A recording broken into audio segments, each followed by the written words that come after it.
Bookbeat is brought to you by CUNY Podcasts. He asked me how old my mother was, and I said 45. And he said, "I'm sorry, there's nothing we can do for her." And I was completely confused, and I didn't understand. He didn't bother to explain it. But I always look back at that as a sort of seminal moment in my life. Welcome to CUNY Bookbeat. I'm Joe Torella. Last month, Grace Cho's harrowing new book, Tastes Like War, was named a finalist for the National Book Award in the category of nonfiction. Cho, a professor of sociology and anthropology at the College of Staten Island, takes readers on a journey through the life and psyche of her mother, a Korean immigrant who began to experience schizophrenia when Cho was a teenager growing up in rural Washington state. Tastes Like War is part personal memoir, the story of Cho's life as a young Korean American in a xenophobic small town. It's partly an examination of how race and gender impact mental health and the story of Cho's struggles to help her mother navigate the healthcare system. But at its heart, Cho's book is the tale of a daughter's deep and abiding love for her mother, a spirited and gifted woman who suffered immensely while growing up during the Korean War, only to endure the traumas of dislocation, racism, and mental illness after emigrating to America. Grace Cho, welcome to Bookbeat. Thank you so much for having me. In your memoir, Tastes Like War, you detail the prejudice and hostility directed at you growing up biracial in rural Washington state, the daughter of a Korean mother and an American-born father who was a merchant marine. Can you talk about your early childhood as a Korean American at that time? Yeah, so it's interesting because my earliest early childhood memories all take place in the world of my mother. Since my dad was a merchant marine, he was gone 6 months out of the year. And so I remember being in this world with her that felt very safe. She took us to Korea during the summers, so I had some early childhood memories of being with her family, with my aunt and my grandmother. And then once I started school, my experience really started to change. So starting school in this small town, a rural town that was very xenophobic. We were the first Koreans to arrive in this town. There were not any other immigrants there at that time that I was aware of. And so very quickly, once I started school, I learned all the ways in which I was the other to the people in that town. Constant reminders that I was Asian. I learned racial slurs at that time. I experienced children, pulling the skin of their eyelids to try to make them look Asian, and often felt like, I was sort of the object of their mockery. And it was like a weekly, if not a daily occurrence to experience those types of things. So, even though I was biracial, no one ever let me forget that I was Korean. So my identity definitely developed as Korean American.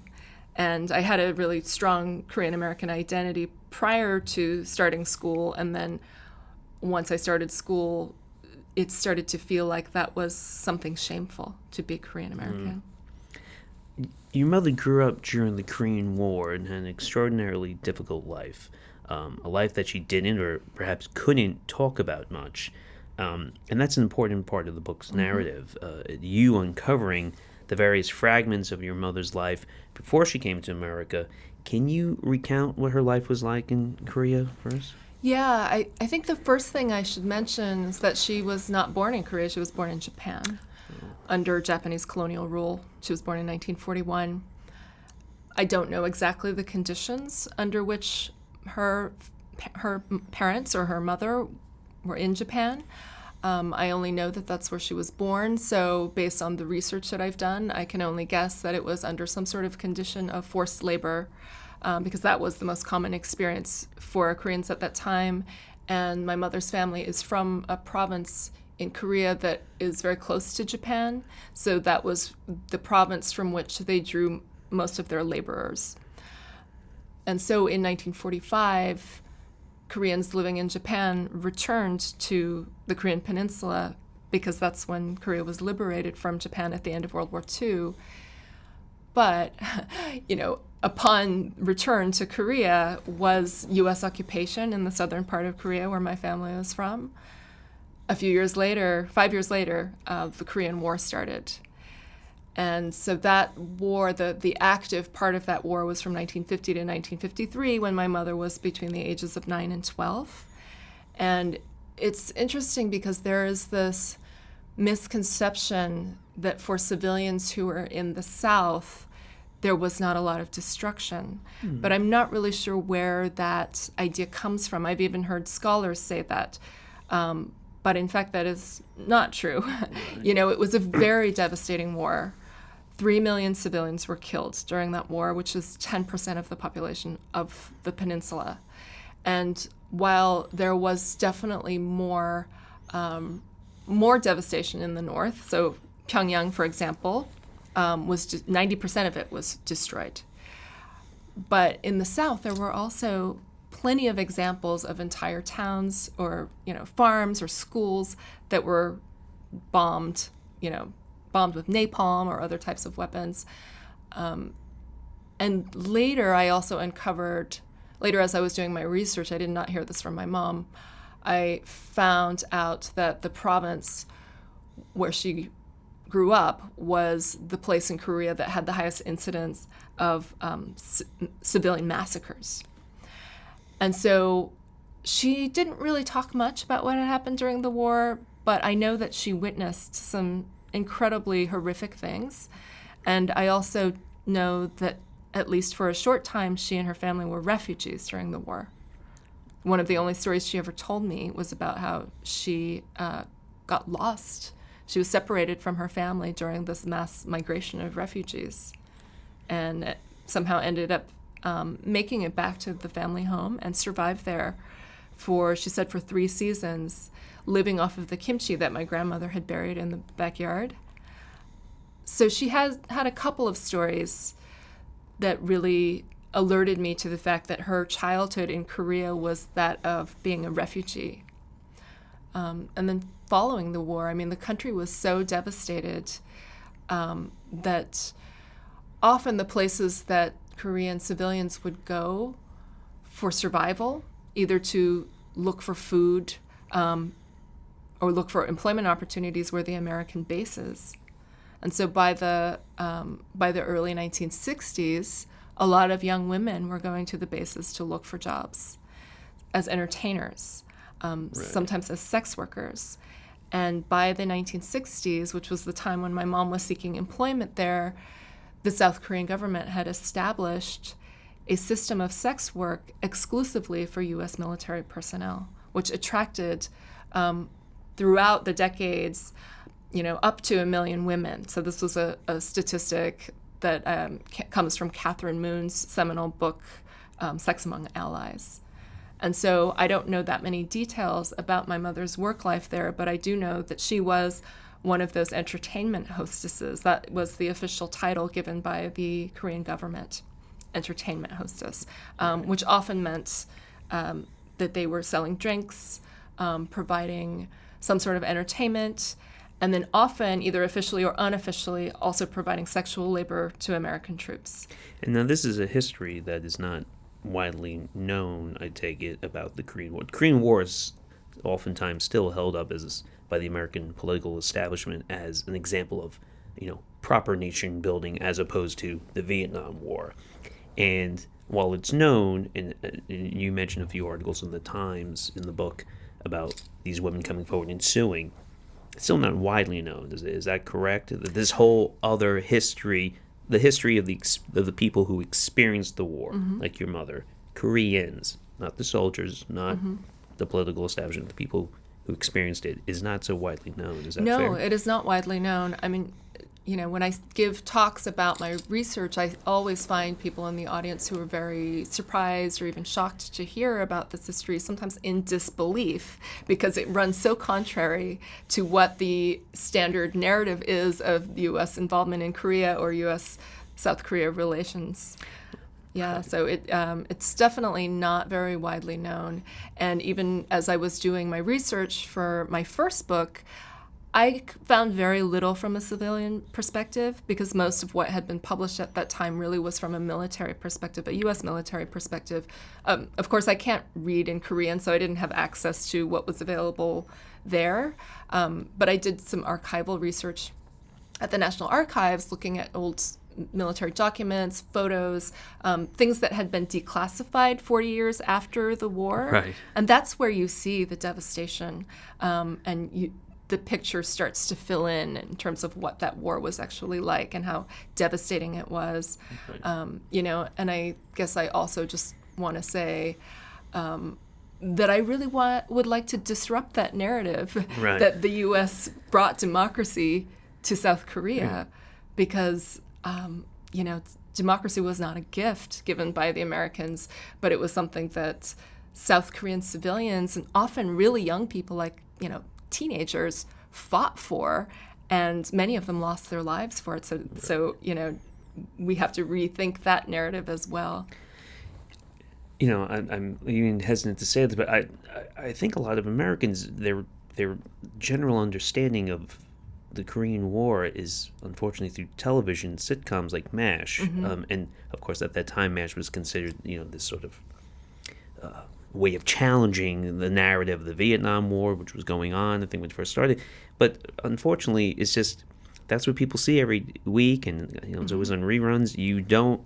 I think the show tried as much as it could at that time, but it's only, if it's anything, it's a scratching of the surface. It certainly doesn't get into any of the truth of the experience of your mom's or her generation. Yeah.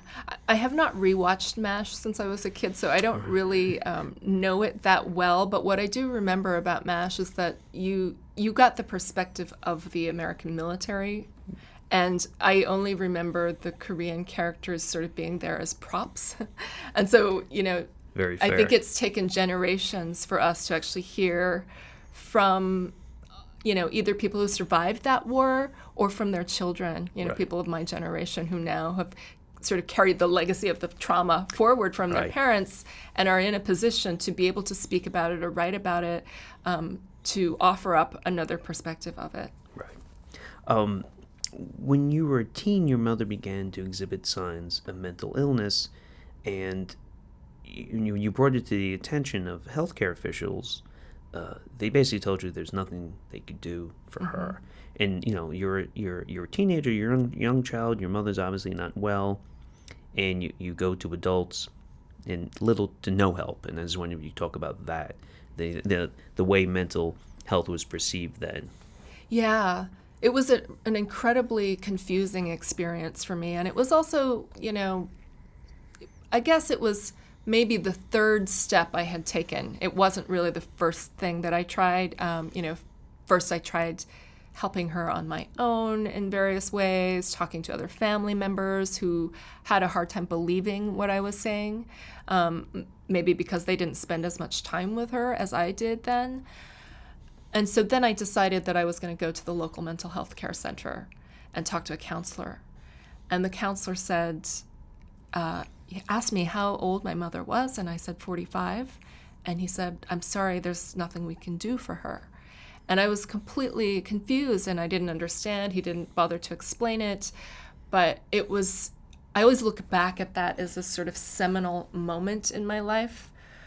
I mean, as if if you came to the conclusion that your mother at 45 had cancer, right? No one's going to tell you, there's nothing we could do for her. The tests begin, a process begins, an assessment. This is just like a closing of the curtain. Right. And so, that moment really led me on this path to sort of spend my whole adult life trying to understand the social context of my mother's illness, as well as to try to find explanations for the things that didn't make sense at that time. Right. And so through some of my research, the things that I've learned are that at that time, even up until now, the common belief was that schizophrenia only begins when someone is very young. For men in their teens and early 20s, for women maybe around the age of 25, but that a woman in her 40s could not possibly be experiencing the onset of schizophrenia. So that was the belief at the time. And so one conclusion that I came to, one possible conclusion, was that mental health counselor thought that she had been untreated for many years and that it was too late to do anything about. But we now know that for women, there is a second peak of schizophrenia that coincides with menopause. So women around the age my mother was at that time can experience the onset of schizophrenia that it results from the drop in estrogen. Right. Right. We'd like to think, and tell me you agree or you don't, that there's a lot more awareness of mental health now. But you also talk about in the book how, the experiences of racial trauma, sexual trauma, the things a young child experiences during the war, they can be a leading cause of schizophrenia or mental illness. And can you talk about that? Yeah, I was referencing a book called Our Most Troubling Madness, Case Studies in Schizophrenia Across Culture by T.M. Luhrmann and Jocelyn Morrow. And they challenge the idea that schizophrenia is simply a biological disease. Even when I was a child, I challenged that belief because I was just being told from all sides that it was just, bad luck that she had schizophrenia, but I knew there was more to it than that. So in this book, they identify 5 social risk factors that have been studied over the past 2 decades that are now indisputable, that these are social risk factors. And some of them are the ones that we tend to associate with bad mental health outcomes, like sexual abuse or other types of violence. But some of them are risk factors that we actually don't talk about very well as a society. One of them being a person of color in a white neighborhood increases one's chances of schizophrenia quite significantly. And if you are the only one of your kind in that neighborhood, then that multiplies that effect. And another is immigration.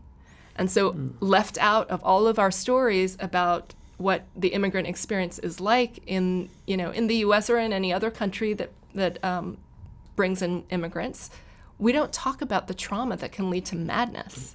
We often want to hold up the success stories and the trauma of immigration. Yes, that immigration itself is a trauma, right? Cutting yourself off from everything you know. Yes, right. Which leads to the connection of there's a lot of food in the book, and it seems that your mother, I mean, this makes sense what you're saying, but so she seems the most alive or happy when cooking for you as a child, and you pretty early on develop a love of food, and at one point you even tell her that you want to become a chef, but she is dead set against it. And I was wondering if you could kind of delve into that. Yeah, I think that she associated cooking with things like maternal or spousal obligation, or if you did it as a profession, that you would be relegated to the working class your whole life. And so I think that because those were her experiences, she really wanted to see me transcend that. And so she really discouraged me from any sort of interest that involved physical labor. But it was kind of ironic because I did end up really embracing cooking, and it was one of the things that allowed me to really understand her on a much deeper level when I, as an adult, started to cook for her and share these meals with her. And those moments in the book are some of the happiest, even though she's, it's towards the end of her life and she's not in a good place most of the time. But there are those moments around food where you reconnect, and she seems just more alive and present. Absolutely. I actually started writing this book without the intention of it becoming a book right after she died suddenly, and all of these memories started to come back to me of my childhood when she was alive and well and happy cooking. So in every single memory, food was really present. And so that's when I started to write down those memories.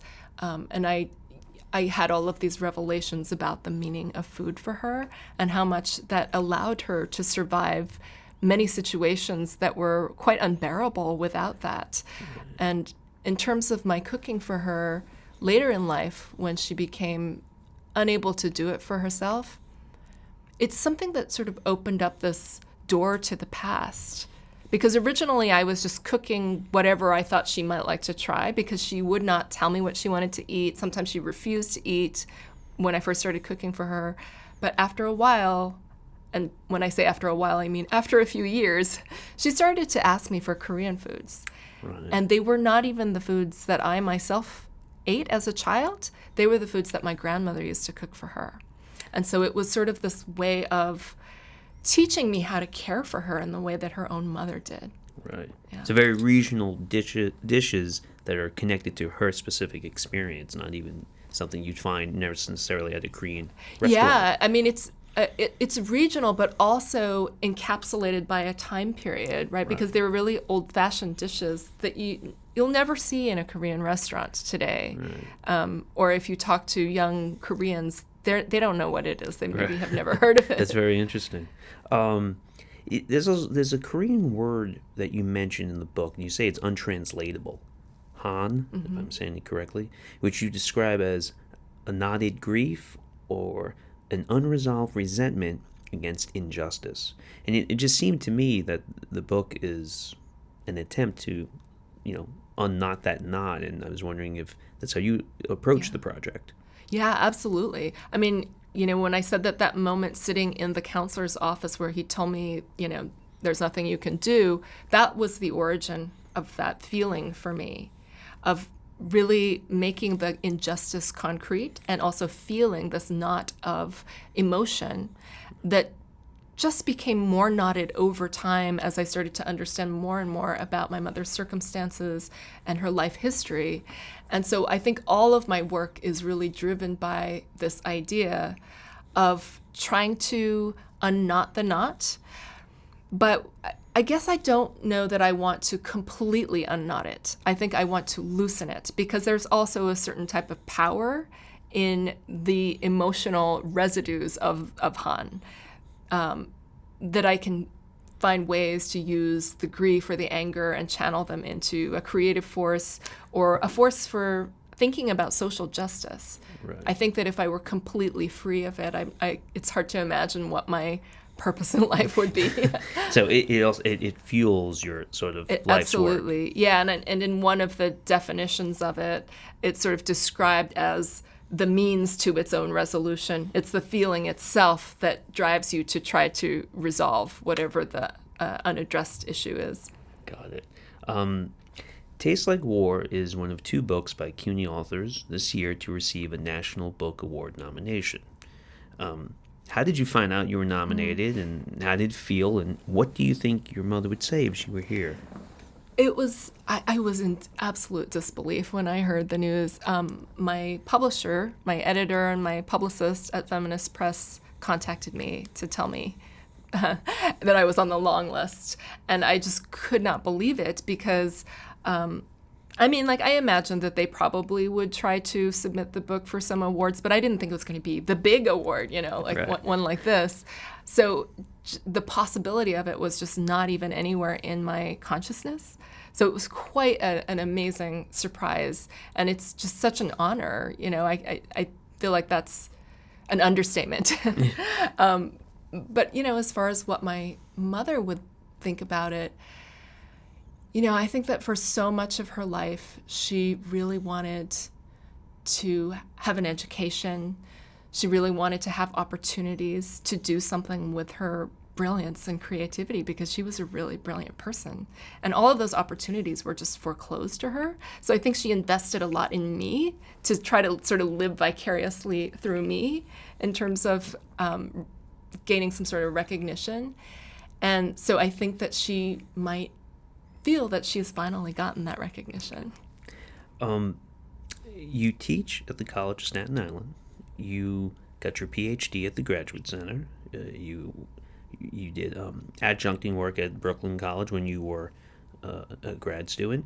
You have a lot of familiarity with CUNY's mission. And being a former CUNY student, do you identify with your students that you teach? Oh, I absolutely do, because like my students, I'm the first generation in my family to go to college. And so I really understand the importance of graduation for those students and what an achievement it is, not just for them, but for their whole families. Also because we have a lot of immigrant students, so I do see myself in them. So yeah, I have a lot of empathy for the kinds of struggles that they go through, but I also really feel pride when I see how well they're doing. I really share their joy as well. Wonderful. Well, Grace, thank you for joining us today. Thank you so much. It's been a pleasure.